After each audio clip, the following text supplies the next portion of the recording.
Assalamu alaikum, I'm Aisha and you're watching Samaa News. Here are today's headlines.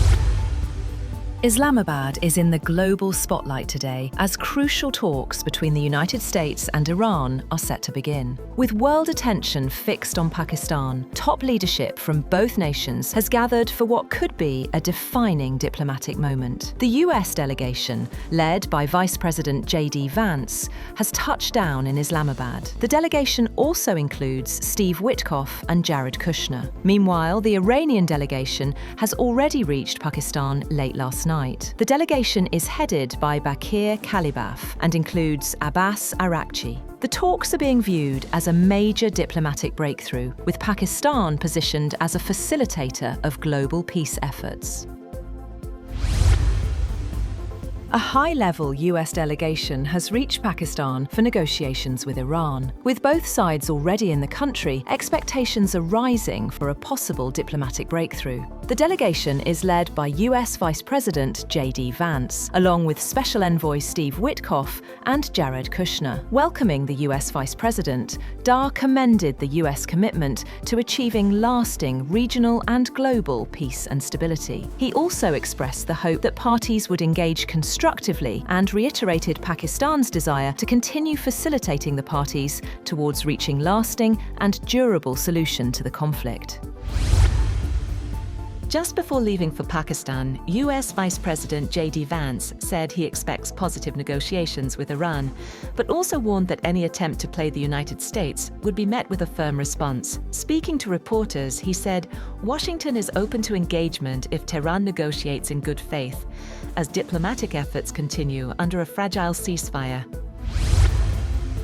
A multi-layered security plan has been deployed as Pakistan prepares to host Iran-US peace talks in Islamabad. Authorities say thousands of personnel are in place, with parts of the capital under lockdown and a strict security perimeter around the venue. According to sources, advance teams from both countries have already arrived at the Islamabad hotel, where the delegations will be based. The talks are expected to focus on extending the ceasefire and easing tensions, as both sides arrive with key demands ahead of negotiations.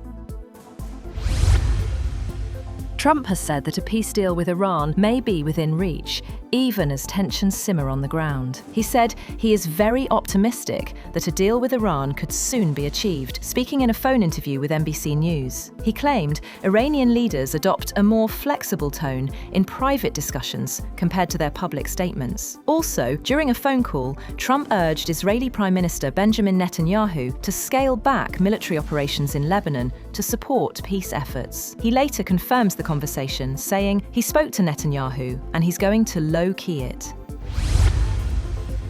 Also, Trump has declared Iran militarily defeated and vowed to reopen the Strait of Hormuz soon, with or without Tehran's cooperation. Speaking to the media, Trump said both the war and ongoing diplomatic efforts have a single objective: preventing Iran from acquiring nuclear weapons. He asserted that Iran has been defeated on the battlefield, leaving no need for a backup strategy. He said the country's military capabilities have been severely degraded. A major focus of Trump's remarks was the reopening of the Strait of Hormuz, that he insisted would be fully operational soon.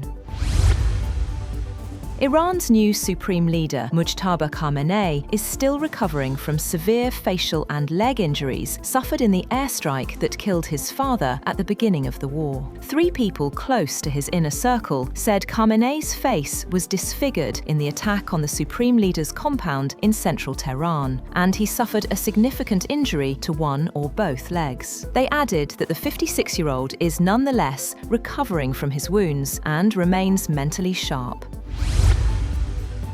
Iran's Deputy Foreign Minister Majid Takht Ravanchi says a consensus has been reached to use Tehran's 10-point plan as the basis for negotiations with the United States. He said that Iran supports diplomacy but will not accept talks built on false premises or aimed at enabling further military action.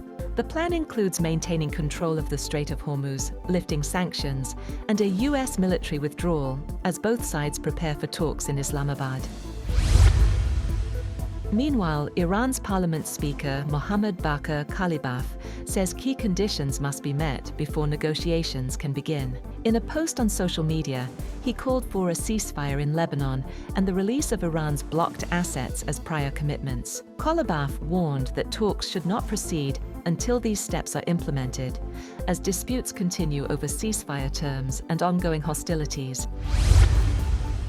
And the Artemis II capsule and its 4-member crew have streaked through Earth's atmosphere and safely splashed down in the Pacific Ocean after nearly 10 days in space, capping the first voyage by humans to the vicinity of the Moon in over half a century. NASA's gumdrop-shaped Orion capsule, dubbed Integrity, parachuted gently into calm seas off the Southern California coast, concluding a mission that 4 days prior took the astronauts 252,756 miles away from Earth, deeper into space than anyone had flown before.